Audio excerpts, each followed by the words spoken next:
दोस्तों यदि आप इलेक्ट्रिकल फील्ड से जुड़े हुए हैं तो आपने एचपी और किलोवाट वर्ड तो जरूर से सुना होगा। यह मोस्टली आपको आपकी मोटर पे या फिर कभी कभी किसी पंप पे लिखा हुआ भी देखने को मिलता है। तो आज के इस वीडियो के अंदर आखिर एचपी और किलोवाट है क्या, इनमें अंतर क्या है, और साथ ही साथ यदि आपसे यह सेम सवाल इंटरव्यू में पूछ लिया जाए तो आपको क्या जवाब देना है पूरी तरीके से क्लियर कर दूंगा। सबसे पहले बात करते हैं कि आखिरकार एचपी और किलोवाट होते ही क्या है। तो दोस्तों देखिए, यह दोनों ही हमारी मेजरिंग यूनिट है जो कि पावर को मेजर करती है। सबसे पहले समझते हैं मेजरिंग यूनिट का मतलब क्या है। देखिए, जैसे कि मुझे यदि मेरा वजन चेक करना है, मेरा वजन क्या है, तो मैं क्या करूंगा, मैं किसी जाके वेट मशीन पे जाके खड़ा होऊंगा, देखूंगा मेरा वेट 70 किलो हो सकता है, 75 किलो हो सकता है। तो जो भी मेरा वहां पे वेट है उसके साथ में मैं किलोग्राम बताऊंगा कि मेरा इतना केजी का वेट है। तो वो जो केजी है वो केजी का एक मेजरिंग यूनिट। तो अब इसी तरीके से हमारी पावर को मेजर करने के लिए जो यूनिट को यूज किया जाता है वो या तो हमारा एचपी होता है या फिर किलोवाट होता है। अब सबसे पहले समझते हैं इन दोनों की फुल फॉर्म को। तो एचपी की फुल फॉर्म क्या होती है? एचपी की फुल फॉर्म होती है हॉर्स पावर। हॉर्स पावर का मतलब वही सिंपल सी बात कि घोड़े की पावर जितना। इसे आप बिल्कुल इस तरीके से समझिए कि अगर आपको एक मोटर लेके आए, उस मोटर के ऊपर लिखा है वो 1 एचपी की है, और एक और मोटर लेके आए वो 2 एचपी की लिखी हुई है, तो आपके पास में दो मोटर है, एक एचपी की और एक 2 एचपी की। यदि आप उसे कंपैरिजन करो तो आप ऐसे बोल सकते हो, थोड़ा आइडिया लगा सकते हो कि वो 1 एचपी वाली मोटर हमारी एक घोड़े की पावर जितनी ताकत को रखती है, वो 2 एचपी वाली मोटर हमारी 2 घोड़ों की पावर जितनी कैपेबल है सामान को लोड करने के लिए, उठाने के लिए। तो इस तरीके से मैकेनिकल पावर को एचपी में मेजर किया जाता है। इसी तरीके से जो किलोवाट है, वो किलोवाट भी एक मेजरिंग यूनिट है जो कि इस बात को बताती है कि आखिरकार इलेक्ट्रिकल में कितनी पावर को कंज्यूम किया जा रहा है, इलेक्ट्रिकल एनर्जी को कितना कंज्यूम किया जा रहा है। अब सवाल आता है कि आखिरकार एचपी जब इलेक्ट्रिकल में पावर को मेजर करने की यूनिट नहीं है तो भी मोटर को आजकल एचपी में क्यों दिखाया जाता है। और साथ ही साथ मैं आपको यह भी बात बताने वाला हूं कि कल को कोई मोटर अगर आपके पास में एचपी में लिखी हुई है तो आप उसके किलोवाट पता करना चाहते हो, या फिर अगर कोई मोटर किलोवाट में आप उसका एचपी पता करना चाहते हो कितने एचपी के, तो आपको कंफ्यूजन नहीं होना चाहिए। कैसे कैलकुलेट करते हैं, बहुत आसान है, वो भी हम समझते हैं। सबसे पहले समझते हैं कि आखिरकार मोटर को एचपी में क्यों लिखा होता है। तो दोस्तों देखिए, आज के समय अगर मुझे कभी भी वेट की बात करनी है तो मैं किलोग्राम में बोल लूंगा, पाउंड में बोल लूंगा। ये क्या है, एक स्टैंडर्ड हो गया है। मेरे को डिस्टेंस नापनी है तो मैं किलोमीटर में नाप लूंगा, ये एक स्टैंडर्ड बन चुका है। लेकिन 1960 के पहले ऐसे कोई भी स्टैंडर्ड रूल नहीं थे। जैसे कि आप भी कभी डिस्टेंस की बात कर रहे हो तो किलोमीटर में कर रहे हो, मैं भी डिस्टेंस की बात कर रहा हूं किलोमीटर में कर रहा हूं, ऐसा नहीं था। सब जगह के अपने अपने ट्रेडिशनल रूल थे। जैसे कि यहाँ पे राजस्थान में राजस्थानी लैंग्वेज बोल रहे हैं, बिहार में भोजपुरी बोल रहे हैं, पंजाब में पंजाबी बोल रहे हैं। हर जगह अपनी एक ट्रेडिशनल लैंग्वेज है। ऐसे ही हर चीजों को अपनी ट्रेडिशनल लैंग्वेज के तरीके से यूज किया जाता था। लेकिन 1960 के बाद में हर चीजों का एक स्टैंडर्ड बना दिया गया मेजरिंग यूनिट का। जैसे कि वजन नापना है तो किलोग्राम, डिस्टेंस नापनी है तो किलोमीटर। इसी तरीके से जब पावर मापने की बात आई तो उसका एक स्टैंडर्ड बना दिया गया है किलोवाट। तो 1960 के बाद से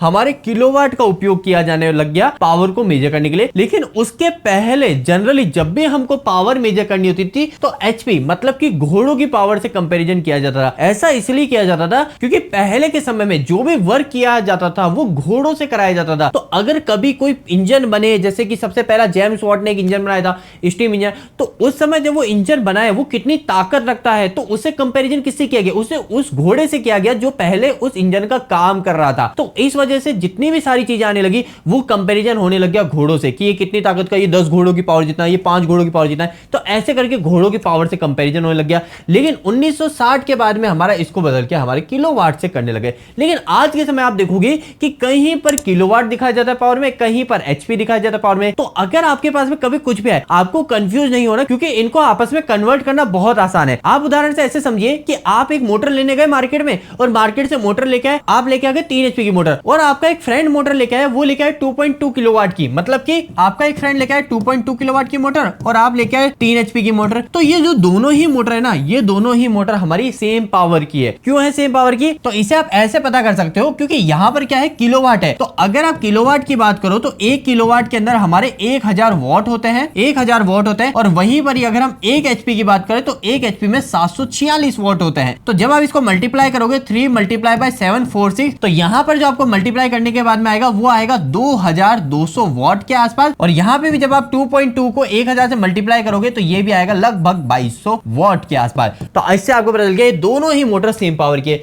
लेकिन आप इतना पहले एचपी से वॉट में कन्वर्ट करोगे ऐसा नहीं है। कभी भी आपको एचपी से किलोवाट में कन्वर्ट करना है, किलोवाट से एचपी में कन्वर्ट करना है, तो इंडस्ट्री के अंदर सिंपल सा तरीका फॉलो किया जाता है।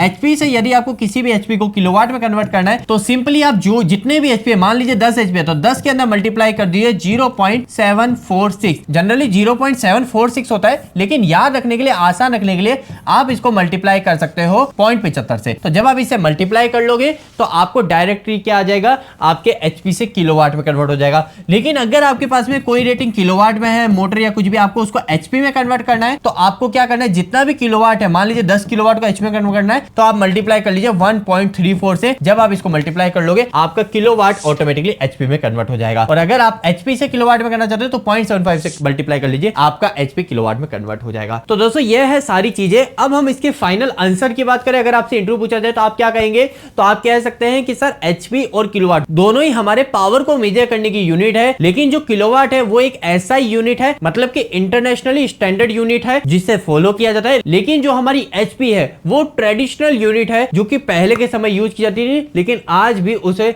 रूटीन में रखा ही गया है। होप कि आपको पूरी वीडियो क्लियर हो गई होगी। जाते जाते एक छोटी सी बात बताना चाहूंगा, यदि आप में से कोई भी पर्सन इंडस्ट्रियल ऑटोमेशन सीखना चाहता है, इलेक्ट्रिकल की साइड अभी बिल्कुल भी नॉलेज नहीं है, लेकिन आपकी रुचि है, आप इलेक्ट्रिकल में डिटेल में वर्क करना चाहते हो, आप किसी भी पैनल पे जाके वर्क कर पाए, चाहे आरएलसी की बात हो, चाहे पीएलसी की, स्काडा की, एचएमआई की, वीएफडी की, तो आप हमसे ऑनलाइन और ऑफलाइन दोनों ही माध्यम से ट्रेनिंग ले सकते हैं। हमारी ऑनलाइन ट्रेनिंग के लिए आप हमारी एप्लीकेशन इंस्टॉल कर सकते हैं, इलेक्ट्रिकल दोस्त नाम से मिल जाएगी, आपको डिस्क्रिप्शन बॉक्स में लिंक भी मिल जाएगा। और साथ ही साथ यदि आप हमसे ऑफलाइन ट्रेनिंग लेना चाहते हो तो आप जयपुर में आके हमारे ऑफलाइन सेटअप में प्रैक्टिकल ट्रेनिंग भी ले सकते हो। हमारी ट्रेनिंग कितनी बेस्ट है इसे आप इस बात से पता कर सकते हो कि हमने यूट्यूब पर ओपनली चैलेंज दे रखा है, 1 लाख रुपए जीतेगा। हमने कह रखा है कि इंडिया का किसी भी इंस्टीट्यूट का पर्सन आके बोल सकता है कि ये हमारे इंस्टीट्यूट का स्टूडेंट है, इसे आपके स्टूडेंट से मैच कराइए। अगर दूसरे इंस्टीट्यूट के स्टूडेंट का लेवल हमारे स्टूडेंट से कम निकलता है तो उस स्टूडेंट और उस इंस्टीट्यूट को इलेक्ट्रिकल दोस्त की तरफ से 1 लाख रुपए देने का प्रॉमिस है। तो इसी चीज से आपको पता चल जाएगा कि किस तरीके की ट्रेनिंग हम यहाँ पर इंस्टीट्यूट में प्रोवाइड करते हैं, कितना डेडिकेट होके हम एक एक चीज स्टूडेंट को सिखाने पे बिलीव करते हैं। तो होप आपको ये वीडियो क्लियर हो गया होगा। अगर फिर भी कोई क्वेश्चन है आप कमेंट बॉक्स में कमेंट कर सकते हैं। आपके कैरियर में आपके लिए क्या बेस्ट है, इलेक्ट्रिकल में आपकी क्या ट्रेनिंग करनी चाहिए, ऑनलाइन करनी चाहिए, ऑफलाइन चाहिए, कुछ भी डाउट है आप डायरेक्ट कॉल कीजिए, हमारी टीम आपको पूरा हेल्प कर देगी। Office number 8690045999। आज के इस वीडियो में इतना ही, मिलता है अगली वीडियो में, तब तक के लिए धन्यवाद।